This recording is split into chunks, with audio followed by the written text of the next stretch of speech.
El acoso escolar, popularmente conocido como bullying, es cualquier forma de maltrato psicológico, verbal o físico producido entre escolares de forma reiterada a lo largo de un tiempo determinado tanto en el aula, como a través de las redes sociales, con el nombre específico de ciberacoso.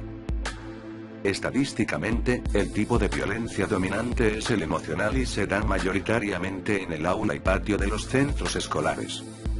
Los protagonistas de los casos de acoso escolar suelen ser niños y niñas en proceso de entrada en la adolescencia, siendo ligeramente mayor el porcentaje de niñas en el perfil de víctimas. El acoso escolar es una especie de tortura, metódica y sistemática, en la que el agresor sume a la víctima, a menudo con el silencio, la indiferencia o la complicidad de otros compañeros. Este tipo de violencia escolar se caracteriza, por tanto, por una reiteración encaminada a conseguir la intimidación de la víctima, implicando un abuso de poder en tanto que es ejercida por un agresor más fuerte, ya sea esta fortaleza real o percibida subjetivamente. El sujeto maltratado queda así expuesto física y emocionalmente ante el sujeto maltratador, generándose como consecuencia una serie de secuelas psicológicas. Es común que el acosado viva aterrorizado con la idea de asistir a la escuela y que se muestre muy nervioso, triste y solitario en su vida cotidiana. En algunos casos, la dureza de la situación puede acarrear pensamientos sobre el suicidio e incluso su materialización. Se puede dar el caso de que la ausencia en clase o, en general, en el centro educativo de un clima adecuado de convivencia pueda favorecer la aparición del acoso escolar. La responsabilidad al respecto oscila entre la figura de unos profesores que no han recibido una formación específica en cuestiones de intermediación en situaciones escolares conflictivas, y la disminución de su perfil de autoridad dentro de la sociedad actual. Existen diversos tipos de bullying. Bloqueo social. De todos los tipos de bullying, este es el más común. Son todas aquellas acciones que buscan el aislamiento social y su marginación impuesta por estas conductas de bloqueo, como por ejemplo, jugar en un grupo, de hablar o comunicar con otros, o de que nadie hable o se relacione con él. Pues son indicadores que apuntan a un intento por parte de otros de quebrar la red social de apoyos del niño.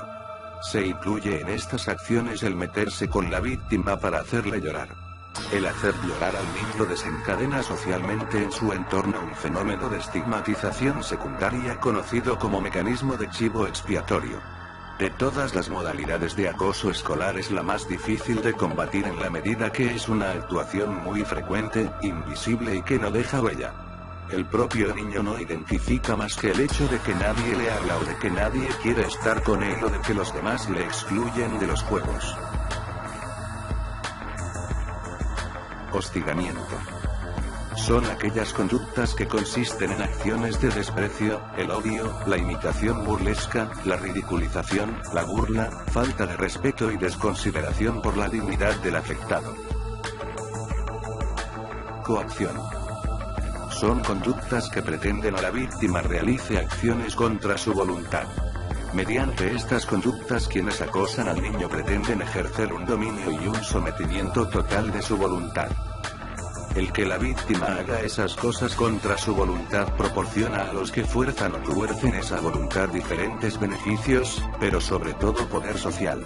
Los que acosan son percibidos como poderosos, sobre todo, por los demás que presencian el doblegamiento de la víctima. Con frecuencia las coacciones implican que el niño sea víctima de vejaciones, abusos o conductas sexuales no deseadas que debe silenciar por miedo a las represalias sobre sí. Exclusión social. Son conductas que buscan excluir de la participación al niño acosado. El decir, tú no, es el centro de estas conductas con las que el grupo que acosa segrega socialmente al niño. Al ningunearlo, tratarlo como si no existiera, aislarlo, impedir su expresión, impedir su participación en juegos, se produce el vacío social en su entorno. Intimidación. Son acciones de amedrentar, opacar o consumir emocionalmente al niño mediante una acción intimidatoria. Con ellas quienes acosan buscan inducir el miedo en el niño. Sus indicadores son acciones de intimidación, amenaza, hostigamiento físico intimidatorio, acoso a la salida del centro escolar. Amenaza a la integridad. Son conductas que buscan amilanar mediante las amenazas contra la integridad física del niño o de su familia, o mediante la extorsión. Aunque el acosador escolar no tiene por qué padecer ninguna enfermedad mental o trastorno de la personalidad grave, presenta normalmente algún tipo de psicopatología. Fundamentalmente, presenta ausencia de empatía y algún tipo de distorsión cognitiva. La carencia de empatía explica su incapacidad para ponerse en el lugar del acosado y ser insensible al sufrimiento de éste.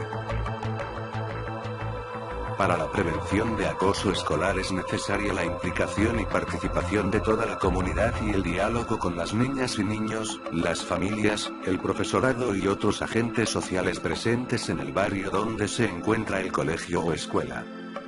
Conocer los mecanismos de protección de la infancia, y adecuar los derechos de las niñas y niños que prevengan la violencia entre iguales, propiciando la identificación y superación tanto de estereotipos como de prejuicios. Expresar emociones para liberarse del sufrimiento y encontrar así a personas que les ayuden a buscar y solicitar ayuda. Fomentar la empatía y cohesión entre compañeros y las relaciones basadas en la solidaridad y el respeto mutuo. No se debe ocultar lo que sucede, ante estas situaciones ser asertivo.